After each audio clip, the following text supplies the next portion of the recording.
today's episode is going to be a Q&A with Menno Henselmans, and he is going to be with us in a few minutes.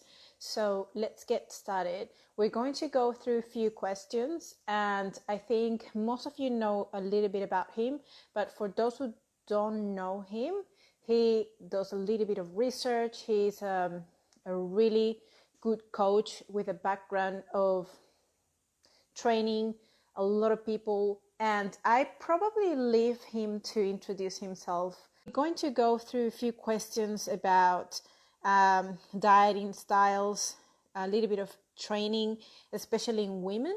How is it about protein in terms of satiety, whether that's actually something that is meaningful versus when we think about carbohydrates and fats. And there he is. Well, before we go and get into the questions, I really wanted to make sure all my audience get to know you a little bit. So if you can introduce yourself and give you a little bit of background, and then we can get into the questions straight away. Sure. The main things I do is online coaching and teaching others how to be good coaches or personal trainers. Because I have an online PT course that's available in French, Dutch, German, Spanish, and of course English. So those are the main things I do. I also collaborate in quite some scientific research. I think with today's topics there will be a few studies, some upcoming ones and some ones I've collaborated on that I can shed a light on. And I just post a lot of free stuff, just like you, on social media to spread the word of evidence-based fitness. Because I think we're very much in agreement that that's the sensible way to go about our nutrition and training. That's awesome. Well, Menno, I really appreciate you have the time to spend it today with me for an hour, and we can go through quite a few questions that I know and I'm sure a lot of people want to hear your thoughts on. So the first question would be about how much protein do you need is enough or maximum for satiety? And I asked this question because you wrote an article debunking the myth that protein is always more satiating than carbs and fats, but you really don't really think that's right. So I want to hear your thoughts about that. Yes, this is one of those things that's been even in evidence-based fitness very deeply entrenched in a lot of people, that protein is more satiating than carbs or fats. That's the idea. And indeed, there is a lot of research that higher protein meals beat lower protein meals when it comes to hunger management, appetite suppression, satiety. There is also a good deal of research showing that higher protein diets result in more appetite suppression, better fat loss if it's ad libitum intake, because they naturally eat less, than low protein diets. So that led for many people, and including a lot of researchers, to the conclusion that, well, protein is more satiating than carbs or fats. And that is a gross oversimplification for two reasons. One, protein is not food, and different types of protein can have very different effects on satiety. For example, one study found that even very similar types of protein that we would consider as very similar and probably equal in satiating effect, according to most people, like goat dairy and cow's dairy, actually can have surprisingly different effects. You also have difference between whey, casein, viscosity. You have like if you have like the thick quark or skyr Greek yogurt, that's like if you hold it upside down, it doesn't fall out of the can. That's generally much more satiating than the almost liquid type of yogurt, for example, even if the macros are the same. So that's one reason. And the second reason is that, as you already alluded to, the total protein intake is what matters. And it's not just the case that protein is more satiating, period. It's the case that up to a certain point, our body what's called leverages protein. It's called protein leverage theory. Basically, it shows that up until the point of requirement, our body keeps our appetite elevated. So if we don't eat enough protein, your body basically keeps you hungry until you've eaten enough. And it's a bit similar to what happens with salt, sodium, and water. Like if you don't drink enough water, you get thirsty, but if you have enough, then it doesn't have that effect anymore. You can drink more. You can drink more water, but that doesn't really do anything anymore for your satiety. So protein is similar in that regard, and basically when when you have enough protein for your bodily needs, that seems to also be the point where you have enough protein for satiety, for your mental needs, basically. And we conducted a study on this last year, where we tested in strength trainees the effect of a protein intake of 1.8 gram per kilogram per day, which is, I think, 0.82 grams per pound, total body weight, versus 2.9, which is, I think, 1.32 grams per pound. So that's very high versus what's called, what researchers would say is high, but normal for a strength trainee is high. And we found on 3 different measures that do sort of mini experiments that on those protein intakes, people naturally eat the same amount. So if you don't prescribe them like a calorie target, they will eat the same amount of calories. On a certain amount of calories, they will report similar levels of hunger.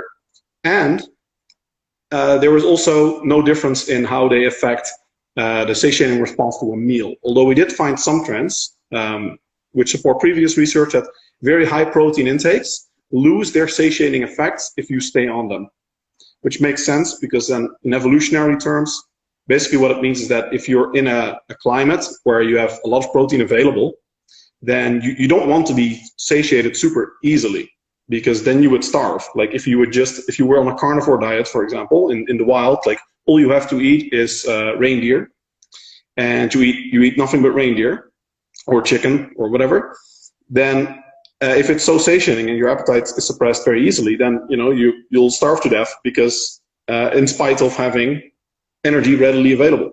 So it makes perfect sense for our body that basically our body tries to get as much protein in as we need. It's not the effect that protein is inherently more satiating than carbs or fats. So a follow-up question about that. Why would it be then that the majority of the recommendations comes from saying, well, if you have a really high protein diet and as well as a high fiber diet, you will have more satiation than not having it? Or if you have a low protein diet, what would be your answer to that? So it's true in the sense that if you go from low to high, which is what most research looks at, but if you specifically look at research where it's either as a percentage based above 20% intake, or as a function of body weight about 1.6 grams total protein per day per kilogram of body weight, if you look at those ranges, the effect disappears. So if you look at an experiment, for example, there have been a few experiments where they look at 10%, 20%, and 30% protein intake. Then you see that the 10% group, they do poorly, they're hungry. But the 20 and 30%, they perform the same. So there's basically that cutoff effect where the protein ceases to have an extra satiating effect. So what you say is more protein than what is needed probably is not going to have any further effect on satiety.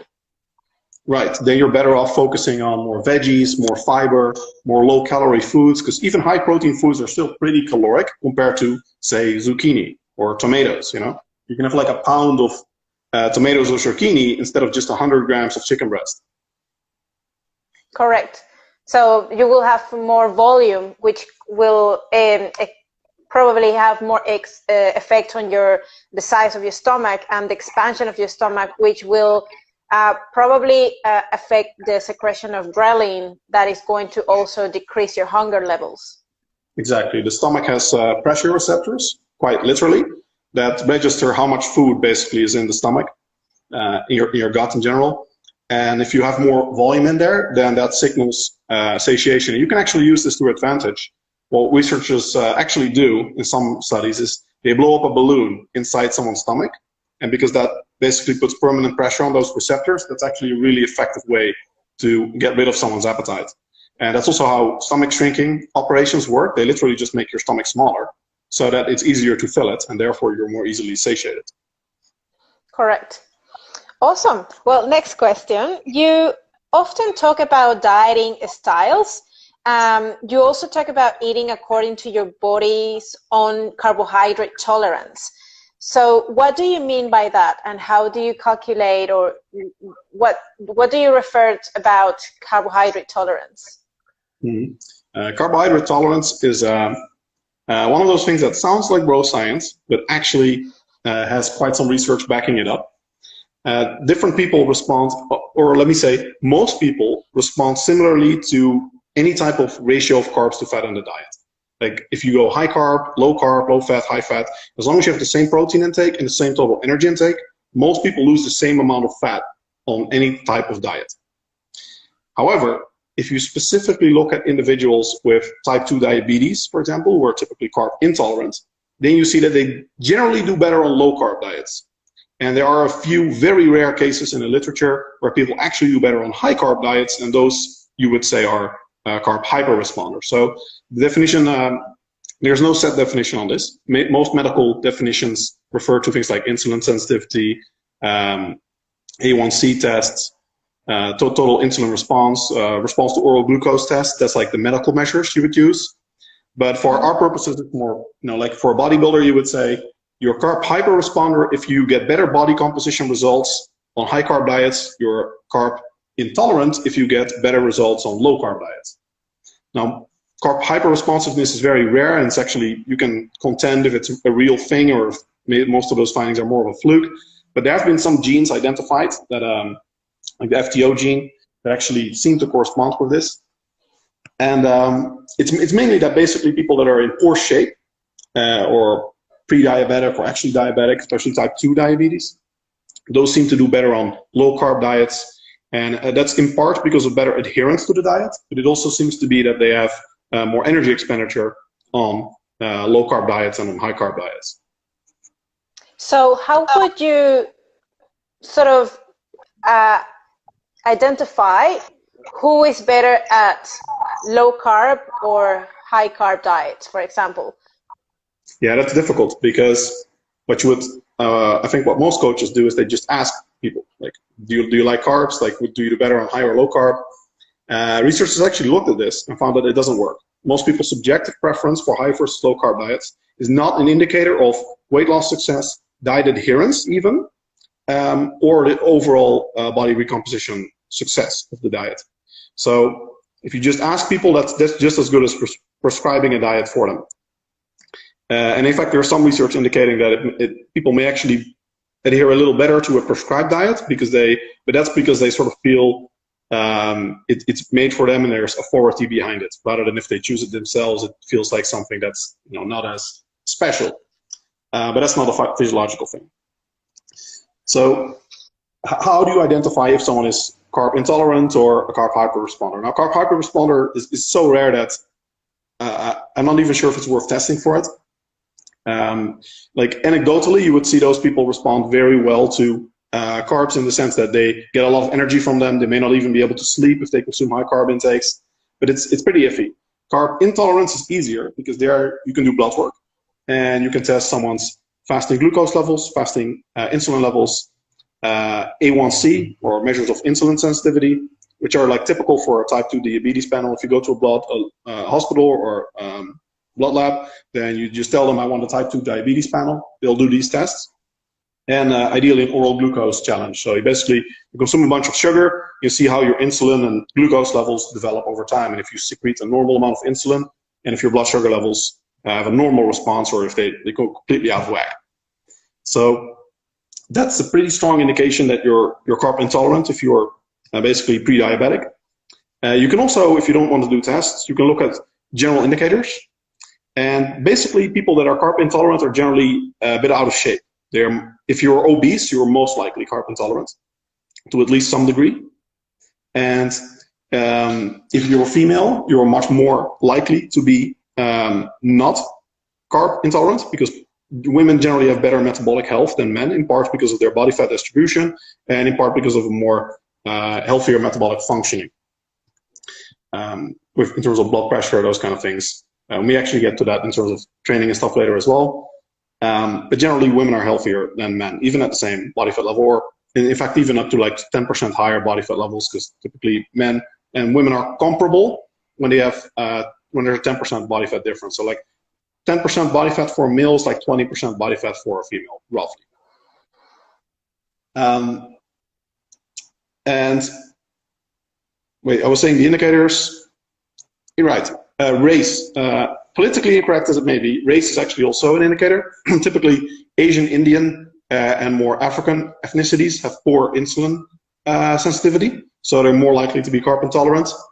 In terms of what you can do much more about, training and muscle mass and body fat are usually important. If you have very little fat, a lot of muscle mass, and you train a lot, the insulin sensitivity is almost certainly good. So if you have an individual that's ripped, big, and trains a lot, then they are most likely, this is not a concern for them. So like for bodybuilders and the like, this is like all irrelevant.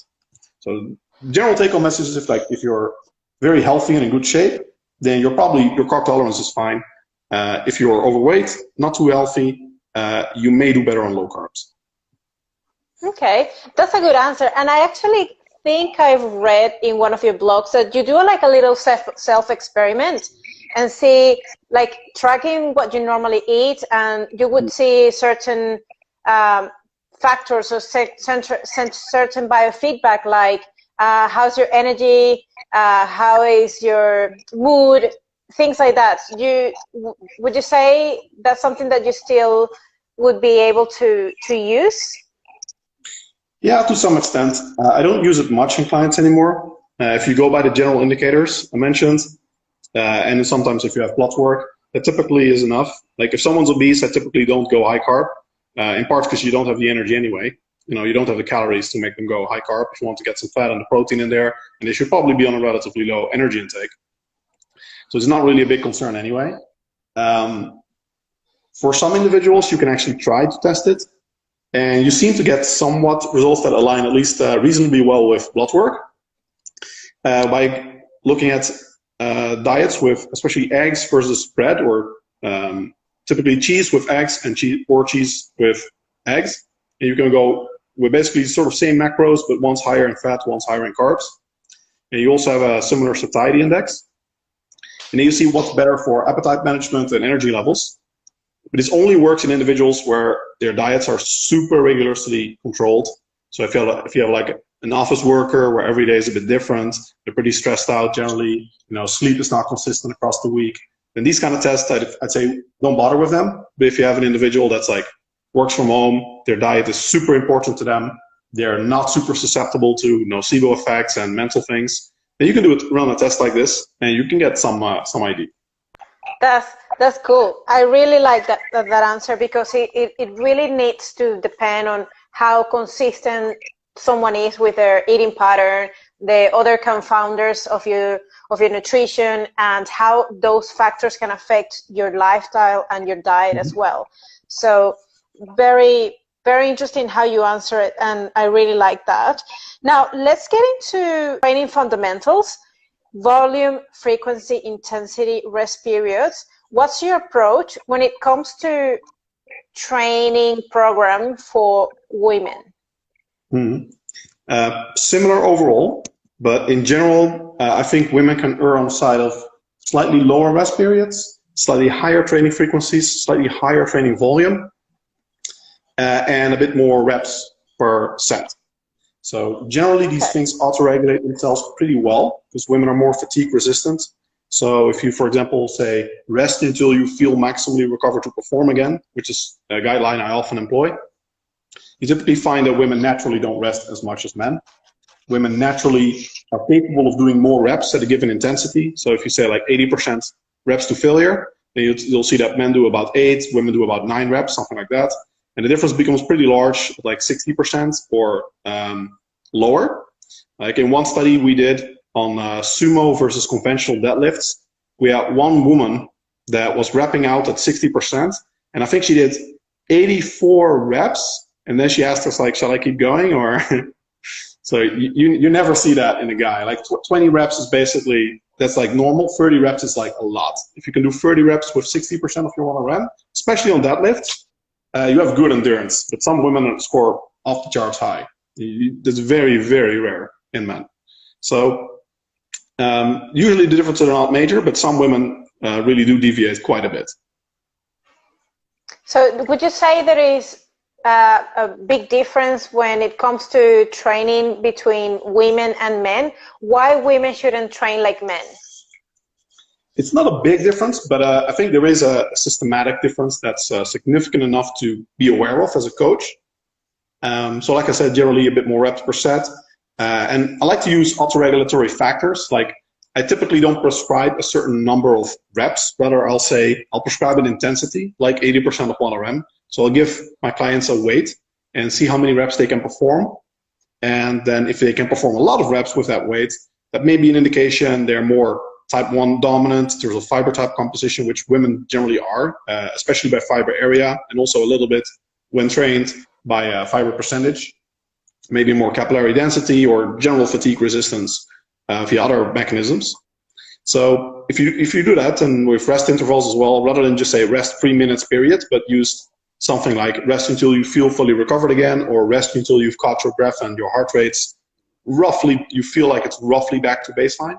If you use those kind of indicators, these things typically take care of themselves. So I'm a big fan of doing that, because these things also vary per individual. You know, there's like a difference between men and women on average, but there's also massive individual variability. So some men actually have great strength endurance and don't need a lot of rest. And some women have like super fast twitch muscle fibers and do very well in explosive sports. So probably the difference between individuals is larger than the difference between genders on average. Okay. All right.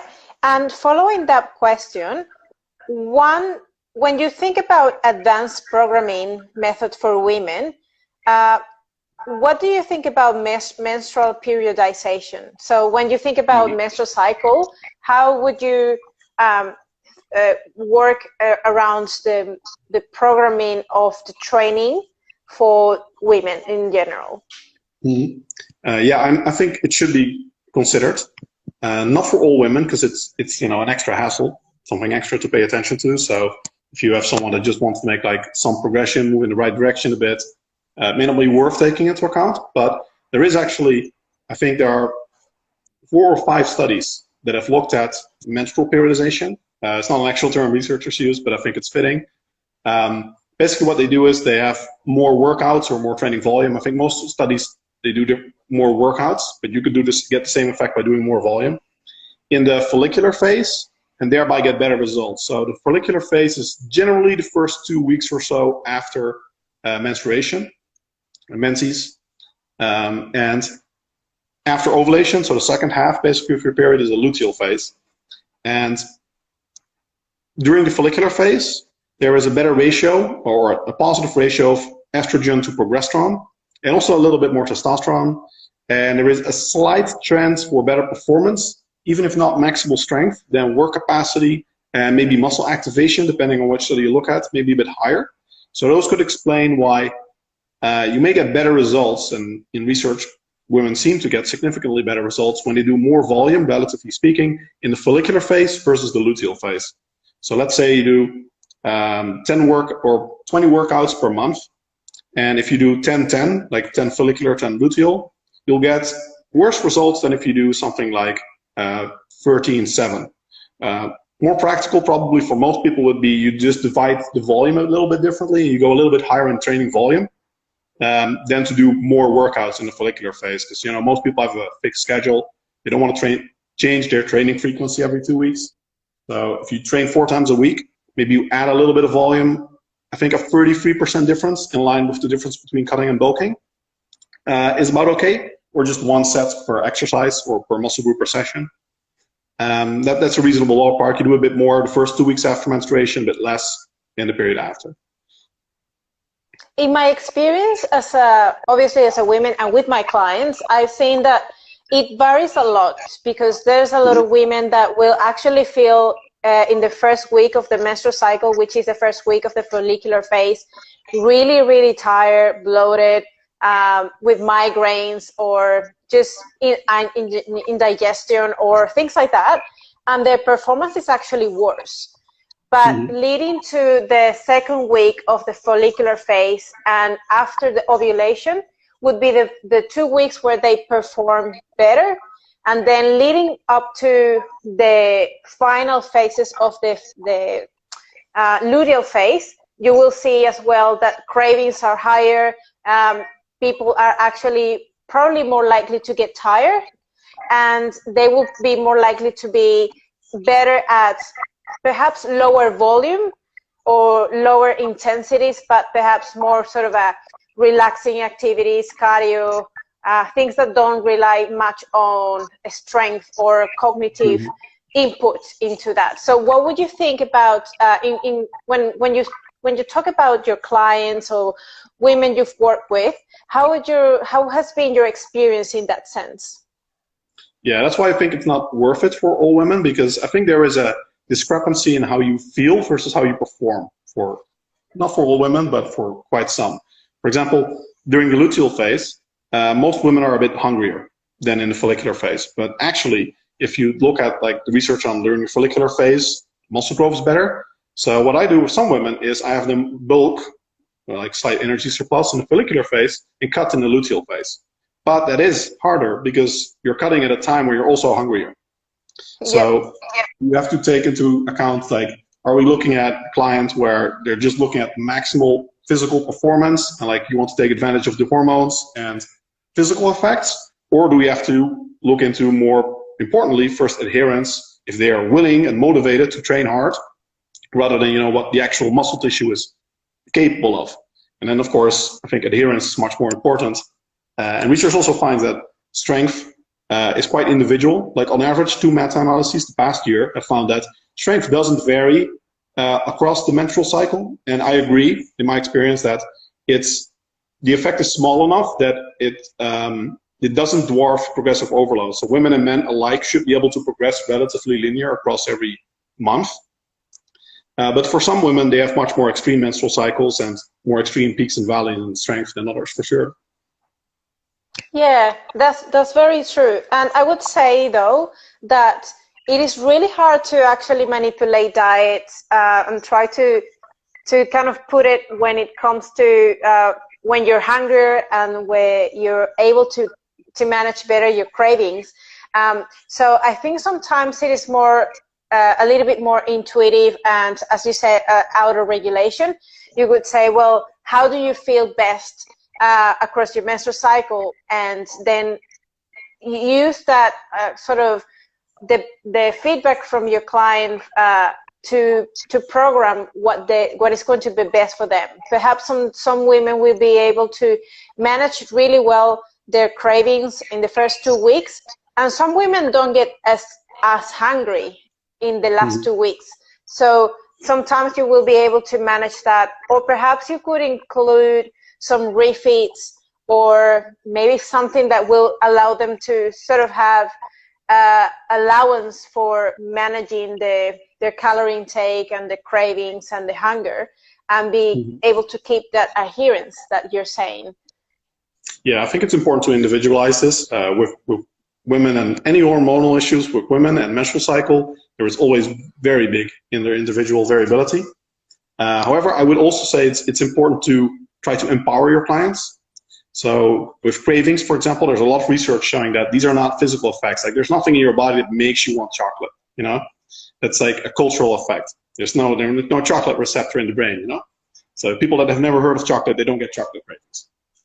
So it's also important to acknowledge that. And in your clients, if they're like overly concerned with like every phase, this is the phase I cannot, you know, if they're like, this is the phase I can do the leg press but not the squat, like that, you can tell them that doesn't make sense. You know, you're either you have strength or you don't have strength, but you're motivated or you're not motivated.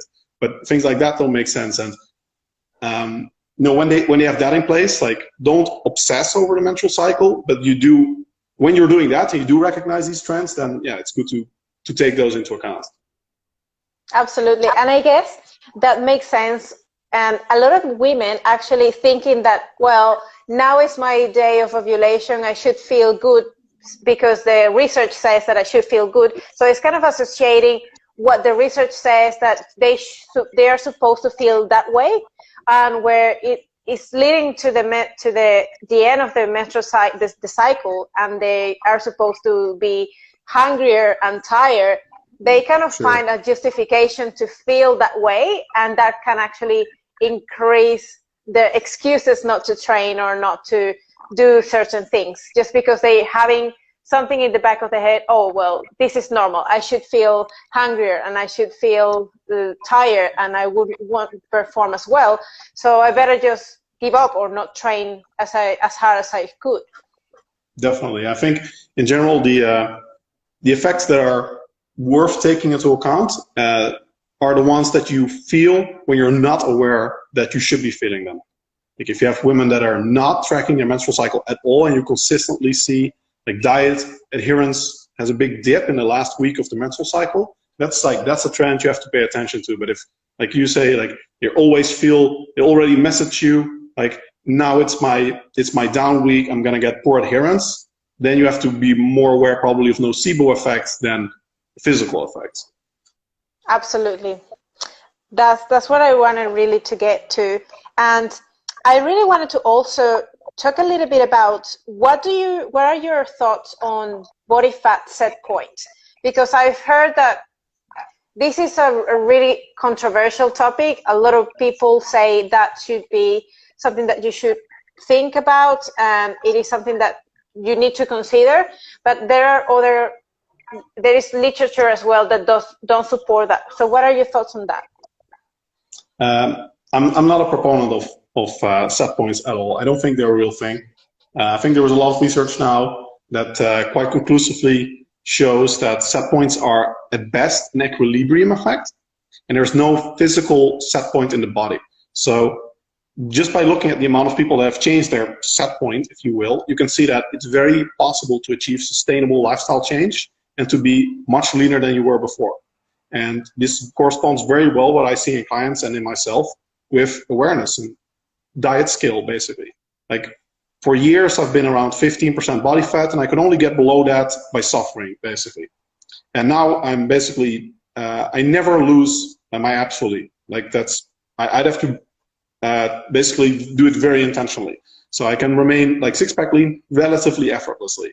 And that's the case with a lot of clients. You see that they just get better at managing their diet, better at managing their appetite, getting their lifestyle in check, being consistent, developing good routines, etc., etc. And you can be much leaner than you were before, very long term. And if you look at the research, basically what we see is that as you get leaner, our appetite increases, and which is in large part inevitable because you have less leptin, because our body, adipose tissue, our body fat mass, secretes leptin. And leptin is appetite suppressing. So the less fat mass you have, the leaner you are, the less leptin you have, and that's inevitable. So to a large extent, you'll be hungrier, and your metabolic rate will be lower. So I see the question here, does metabolic damage exist? You will have a lower energy expenditure due to adaptive thermogenesis. That's inherent in the body. Basically, our nervous system becomes more conservative the leaner we get. But if you go back to a higher body fat level, that disappears. So it's an adaptation. It's not metabolic damage. I actually wrote a scientific review on metabolic damage. You can find it on my website, where you can go into all the details. But it's purely an adaptation. It's not damage. But if you can learn to live with that adaptation, so it just gets a little bit harder, you're a bit hungrier, your metabolism a little slower. It just means you have to pay more attention to energy intake. You have to see if it's easy to increase your energy expenditure via some ways that are sustainable.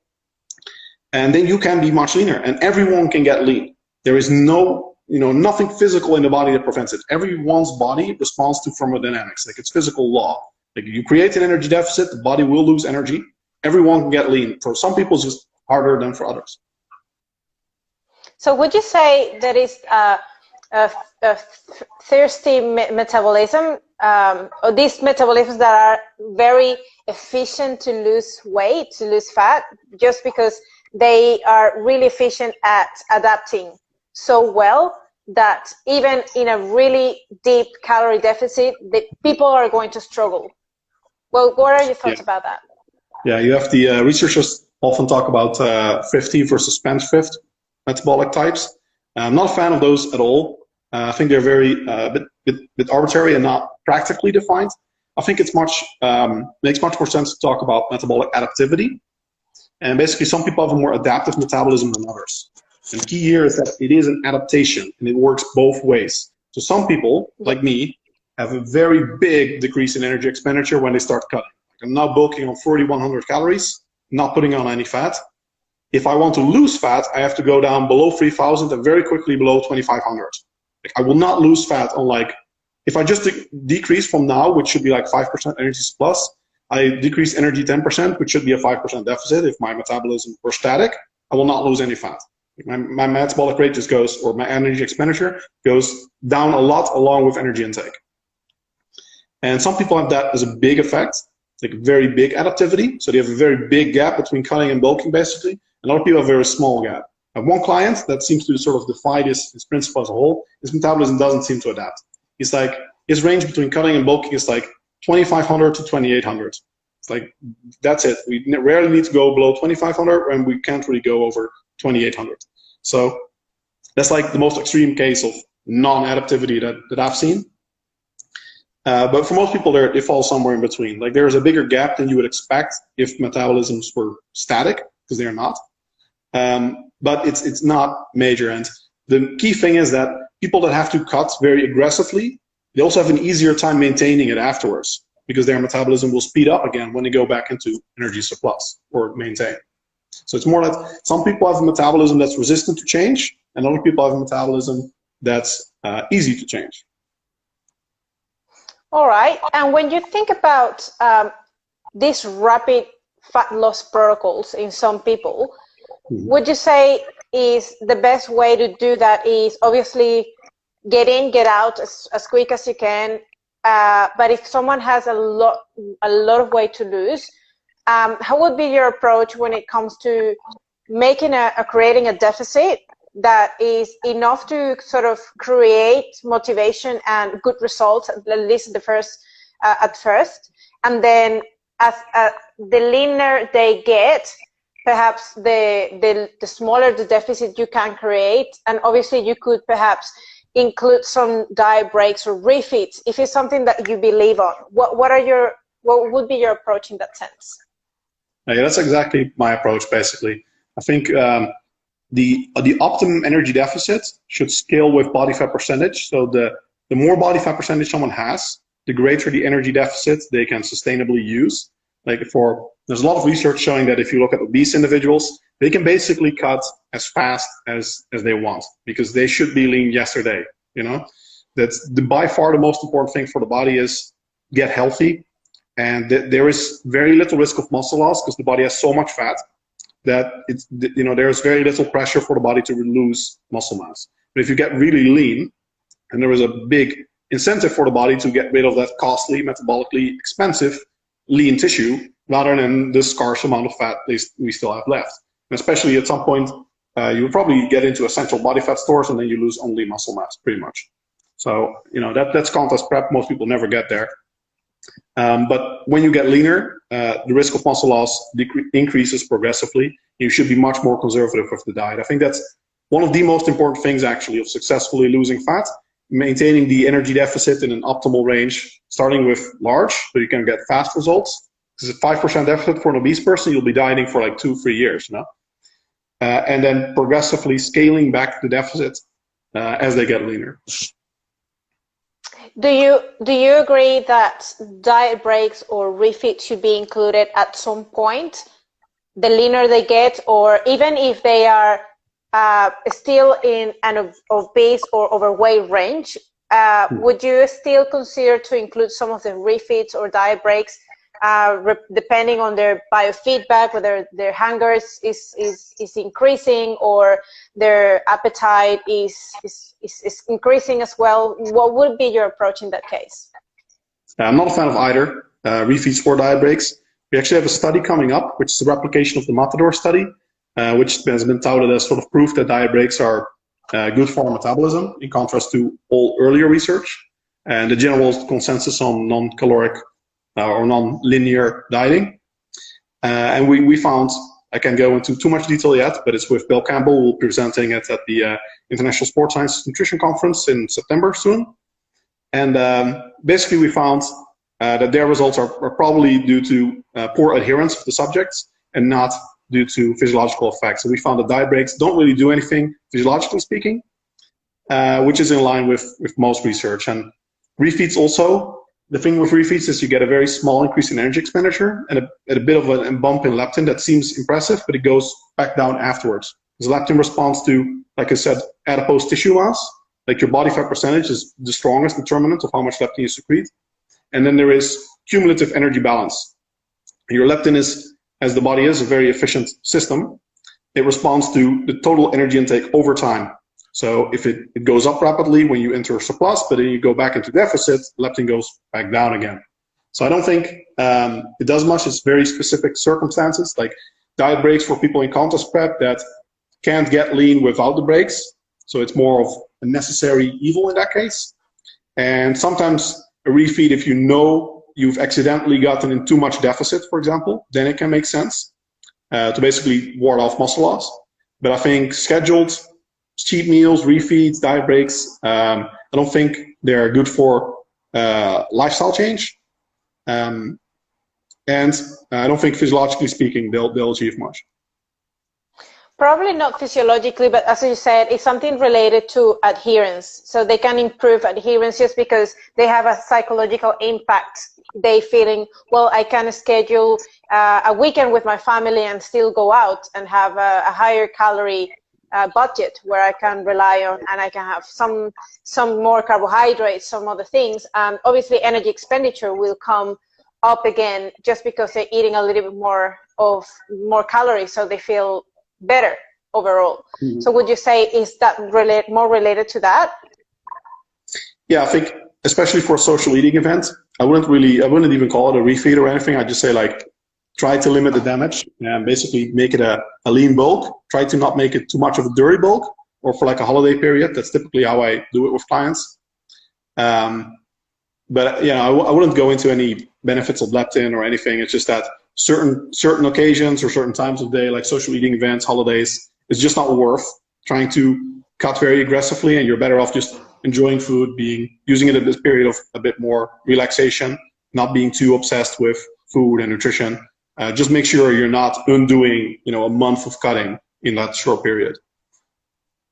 Why is it that some studies have shown that when they add these diet breaks, people are able to preserve more lean body mass? Yeah, the only study that found that is the Matador study. Arguin, I think it was, in 2013, for example, didn't find it. So we replicated the Matador study, and we also didn't find it. And this time in strength-trained individuals. I think what happened even in the Matador study, they didn't actually retain more lean mass. They retained more resting metabolic rate.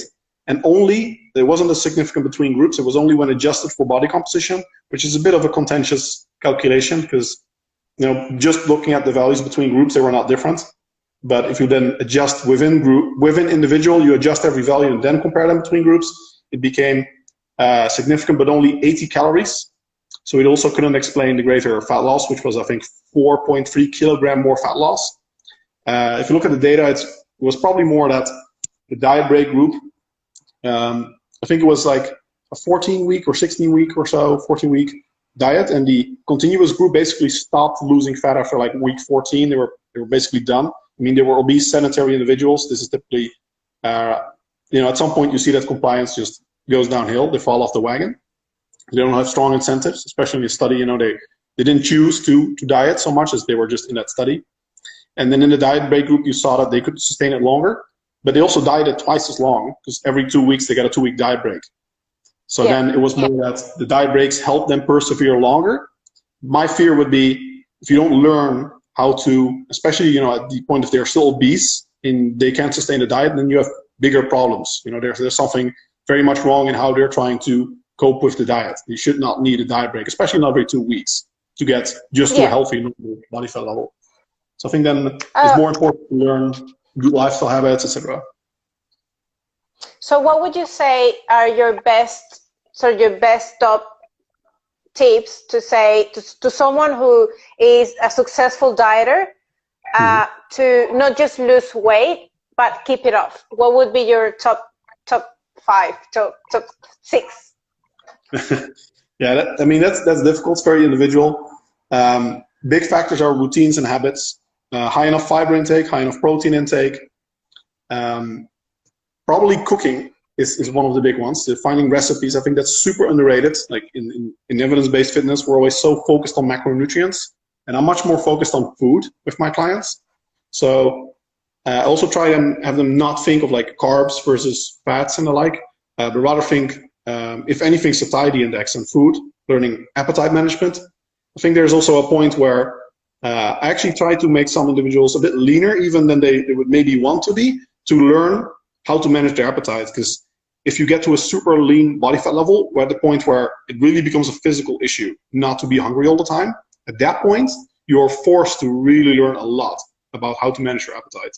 I think that is a super valuable thing to learn. So that's probably one of my most, my top skills basically as a dieter, to learn how to manage your appetite. Because research generally also finds that appetite is the biggest predictor of weight loss problems. I mean, appetite, like hunger, makes you hangry. That's a real thing.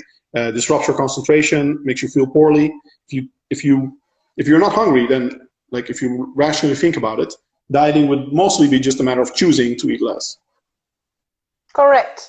So what would be your recommendations in terms of managing hunger and appetite? What is the strategies you would use to manage that?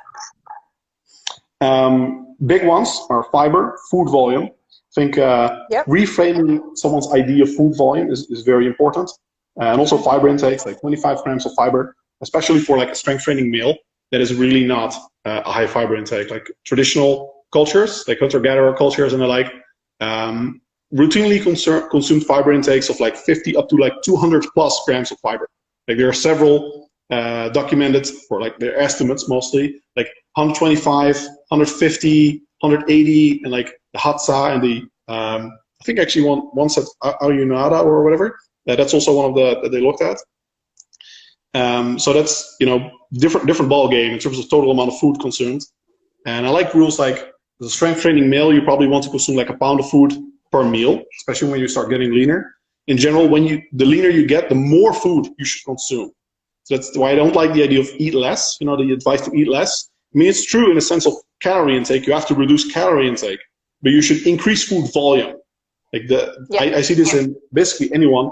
If you have a big bodybuilder, for example, and they're bulking on like 5,000 calories a day, they're not eating that much food because you can't get down 5,000 calories, most people, by eating, you know, broccoli. You know, you're not going to eat like 7 kilos of broccoli plus a lot of other stuff. No, at that point, you're going to eat like nuts and chocolate, peanut butter sandwiches, dried fruit rather than fresh fruit. So you're actually looking to increase your energy density. And when cutting, you should do the opposite. And a good mindset, I think, is you're exchanging food variety for leanness. I think that's the mindset that I've always employed for myself.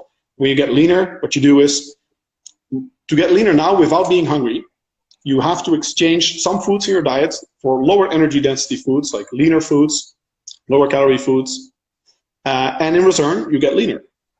So, and you know, some of those foods you can reintroduce as you start bulking again, or if you do it strategically, if you count your macros, you can always, you know, fit it in. And some of those foods you probably have to learn to do without, or just rather focus on. Research also finds it's better to focus on consuming more of the low energy density foods than it is to see yourself as being deprived of other foods. So I really like soups, and that's also why fiber, I recommend very high fiber intakes for clients, because people do a lot better if you tell them you have to up your fiber intake or you have to eat more veggies, rather than if you tell them you can't eat that pizza. Like, I won't say to them you can't eat that pizza, I'll say like you need to eat more veggies, and then they'll naturally be less hungry and they won't want to eat that pizza. Yeah, and I agree with that. And I guess the approach is not tell them what not to eat, but how can they actually work on their diet to increase volume, to make sure they are less hungry or have more satiety, and therefore they are less likely to have huge cravings or fall into these huge sort of sparks of appetite that they just thinking about high energy dense foods, or very a combination of these very salty, high palatable foods that are going to sort of bring down that craving and that appetite. But at the same time, would you say your approach is allowing your clients to have that extra piece of pizza, or if they are wanting to have something else, you just don't tell them not to have it, but you want to perhaps put a plate of vegetables first before you eat the pizza? Or would you have an order of the meal, so the the higher energy dense foods are eaten in less amounts? Yeah, I definitely think food order is very important for appetite management. In part, in general, I like the Japanese order of eating, which basically means you start with the things with the least amount of taste, or basically the least tasty things, and then you work up in how tasty things are. That's roughly how the Japanese eat sushi. So the nice thing is that if you eat, for example, yesterday I had like broccoli and I dipped it in tomato soup. And if you're hungry, that's actually really good. Like I generally enjoyed eating that. But afterwards I ate like sort of lean, sort of homemade lasagna, lean type of cheese, meat, etc. So pretty low calorie, pretty doable to fit in. But if I had eaten that first and then you eat the broccoli and the tomato soup, you're like, that's not good. And after the meal, you're like, I could still I could do with some more of the lasagna. Whereas if you first have those things, you're already very satiated. You feel like, the acute actual hunger is gone, but now you just have a desire for more satisfying food. And then you have something you like, then people are generally much more satisfied with the meal. And it doesn't feel like you're being deprived, rather than, if you have to do the opposite. It also doesn't feel like you have to force feed down the soup, etc. So I think food order is definitely a big factor that can really help. Yeah, I would agree with that. If you have something that is high volume, you're already kind of full. So whatever you're going to have after that is going to probably don't fit as much. If you had a huge amount in front of you, you probably won't fit it all. Well, some people can. They kind of stretch their stomachs a bit more, but they won't feel pleasant after that. Yeah. So I guess that's important to know. I think it's really good to realize one of the important things I try to tell my clients is that it's not about the amount of food you stuff into your body that makes you happy. What makes you happy is the feeling of satiation. So it's not like pizza is like happiness that you shove into your body and you have like happiness meter. The more pizza you stuff in, the happier you get. No, the happiness, you get the sensation of the satiation. So research generally find that the amount of energy intake in a meal has zero correlation with how happy you feel after the meal afterwards. If you didn't feel deprived, you feel like you ate food that you liked and you're satiated, then you're happy with the meal. And it doesn't matter how much energy it took to get to that point. So if you start with things like soups and lower energy density foods, fiber sources, lean protein sources, and then you have your more treats after, then people are generally equally satisfied with a far lower energy intake than if they just have the caloric stuff. Would you include any sort of mindfulness into when you sit down in a meal, especially when it comes to being a successful dieter? It's just not shoveling down of all food or eating faster, but chewing well, eating your meal with intention, and using your meal to sort of savor it and try to bring some pleasure into it. Would you consider that it's something that you put in practice in your case? Absolutely. I think that's one of the most important things. My fiance and I, we always eat with a strict rule, nothing else at the table. When we eat, we focus on the food. We make it like, we set some time aside for it, make it like a special event. If one of us has something else to do, like we're busy, then we postpone the meal whenever possible. Also in restaurants, never on your cell phones. Like I think it's a bit of a lost skill if you look at some couples in restaurants, especially in Asia. You see people there. We saw one couple in Asia that were literally on their cell phone. They were texting each other while sitting opposite each other, rather than just having conversation. And even conversation is something you should do in between while you're focusing on your food. So I think there's also a lot of research showing that more mindful eating, as opposed to eating in front of your laptop, in front of the television, even listening to an audiobook. When you're eating, you want to do nothing else but eat. So it literally is actually your body's regulation of your appetite is bound to the brain registering your food intake. So if your attention is elsewhere and your brain is not registering the food intake, it literally just misses part of what you eat, and it doesn't respond with a satiety signal. So literally not being aware of what you're eating actually decreases how satiating the meal is in a very physiological sense. Correct. You want to put all your senses in your meal, look at it, taste it, smell it, feel the texture of it, listen to how it sounds, even try to think about that. I use this a lot. I try to think about these meals, how they correlate or how they relate to previous memories. Sometimes when you taste something, you think about, well, my grandma used to make this for me when I was a kid. So it's also meaningful when you do that as well. Yeah, that's good. All right, let's go to another question. Probably one last question, and that would be basically to finish it. What is, in very short words, what is your most valuable business skills you have used over the years to have success as a coach? Probably the biggest one is reputation. Your reputation is everything. Like I've seen also with, for example, what happened to CrossFit recently.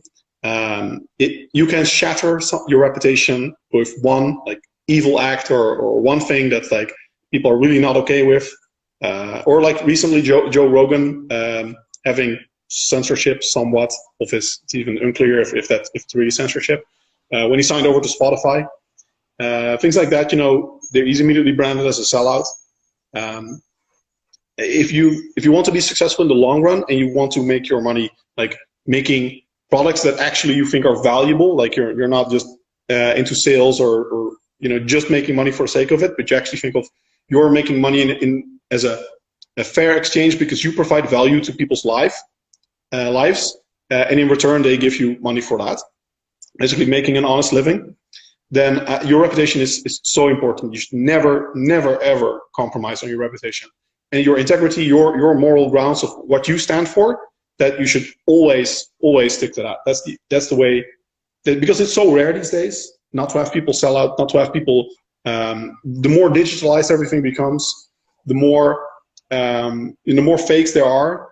People are much more skeptical and they're much more looking for an authentic individual. They want to know who you are. You have to be likable. They want to know that you are trustworthy and genuine, and then you really have a relationship with your clients. And I think that's much more profitable in the long run than any kind of gimmicks or any kind of short-term marketing or whatever you can do which may be beneficial now, but may compromise on your integrity later or process some moral boundary for yourself. Don't do it. It's never worth it if you're in this for the long run. Thank you so much, Menno, for your time. Where do people can find you?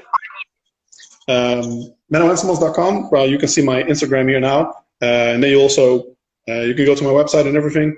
Easiest way, probably, if you don't know any of my stuff yet, is to go to my website, MennoHenselmans.com, and then right at the top of the page, you can enter your email for a free email course. You'll get like a tour of my most popular contents, the things that people most liked about what I've produced, studies that I've co-authored, and the like.